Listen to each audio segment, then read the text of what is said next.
Student, आज आपण राज्यशास्त्राचा जो पेपर क्रमांक 4 आहे, भारतीय राजकीय विचार या विषयाला सुरुवात करीत आहोत. याच्यामध्ये जो पहिले विचारवंत आहेत कौटिल्य यांचा अभ्यास आपण करणार आहोत.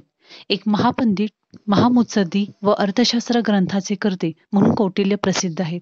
त्यांचे व्यक्तिनाम विष्णुगुप्त असून आर्य चाणक्य या नावानेही ते ओळखले जातात. चाणक्य हे नाव त्यांच्या मूळच्या चनक नामक गावावरून पडलेले आहे. कौटिल्य हे नाव कौटाला गौत्र नामावरून पडलेले आहे. ख्रिस्तपूर्व 4थ्या शतकात कौटिल्य चंद्रगुप्त मौर्याच्या दरबारात प्रमुख अमात्य होता. त्यांच्या जीवनातील अचाट कर्तृत्वावरून व बुद्धी कौशल्यावरून असे वाटते की त्यांना लहानपणापासूनच उत्तम संस्काराचा लाभ मिळालेला असावा आणि त्यांना प्राथमिक शिक्षण देणारे गुरुही श्रेष्ठ दर्जाचे असावे.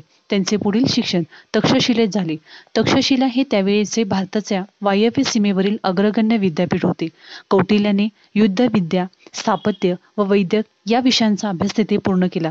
पुढे याच तक्षशिला विद्यापीठात त्यांची आचार्य म्हणून नियुक्ती झाली. हळूहळू भारतीय पंडित आणि महापंडित म्हणून त्यांची कीर्ती दुमदुमू लागली.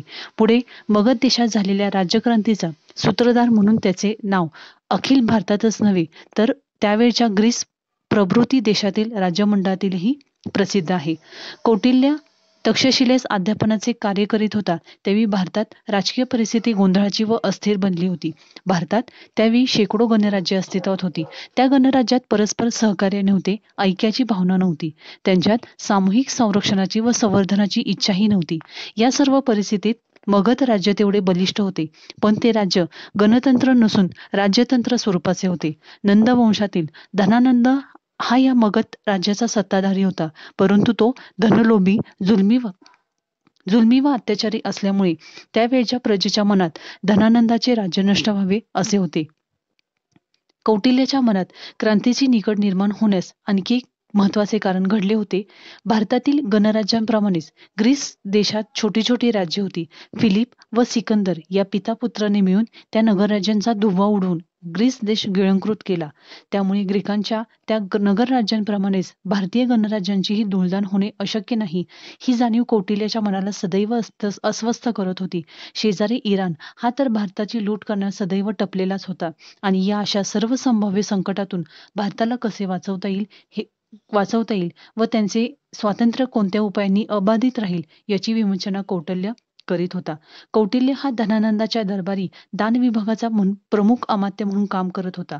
धनानंदाच्या राज्याला विटलेले अधिकारी, नागरिक, महत्वाकांक्षी तरुण यांना कौटिल्याने हळूहळू जवळ केले आणि क्रांतीच्या दृष्टीने तो त्यांच्या मनाची तयारी करू लागला. ही गोष्ट धनानंदाच्या लक्षात येताच त्यांनी कौटिल्याचा राजदरबारात अपमान करून घालून लावून दिले. त्यावेळी कौटिल्याने नंदकुलाचा निपात करून मगधभूमीला मुक्त करीन, तेव्हाच मी माझ्या शेंडीची गाठ बांधीन अशी प्रतिज्ञा केली. पुढे कौटिल्याची चंद्रगुप्त मौर्याशी भेट झाली. कौटिल्याने चंद्रगुप्ताच्या मदतीने मगध देशातील नंदवंशाचे राज्य नष्ट केले.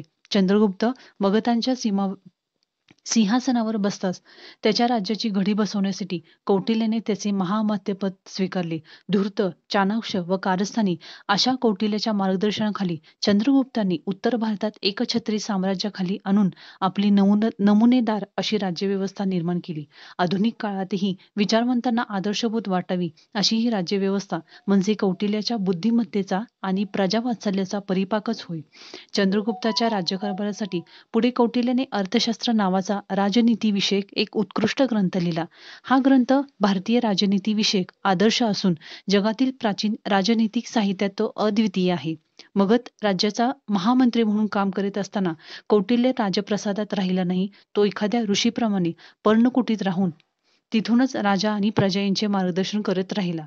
कौटिल्य वयाच्या 82व्या वर्षी मृत्यू पावला. मत्स्य पुराणात या महापंडिताला राजर्षी असे संबोधले आहे. धन्यवाद.